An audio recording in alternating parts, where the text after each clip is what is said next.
بسم اللہ الرحمن الرحیم۔ شروع اللہ کے نام سے جو بڑا مہربان اور نہایت رحم والا ہے۔ اہل جنت اپنی مجالس میں اپنے اچھے انجام پر خوش ہوں گے۔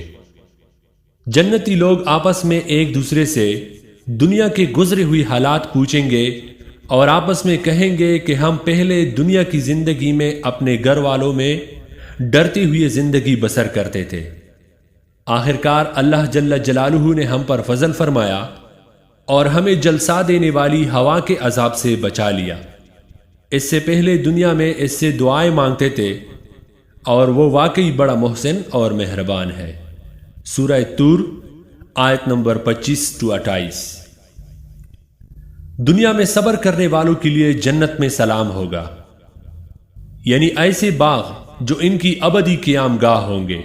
وہ خود بھی ان میں داخل ہوں گے اور ان کے آباء و اجداد اور ان کی بیویوں اور ان کی اولاد میں سے جو صالح ہیں وہ بھی ان کے ساتھ وہاں جائیں گے، اور فرشتے ہر طرف سے جنتیوں کے استقبال کے لیے حاضر ہوں گے اور ان سے کہیں گے کہ سلام ہو تم پر، دنیا میں تم نے جس طرح صبر سے کام لیا اس کی بدولت آج تم اس اجر کے مستحق ٹھہرے ہو، پس کیا خوب ہے یہ آخرت کا گھر۔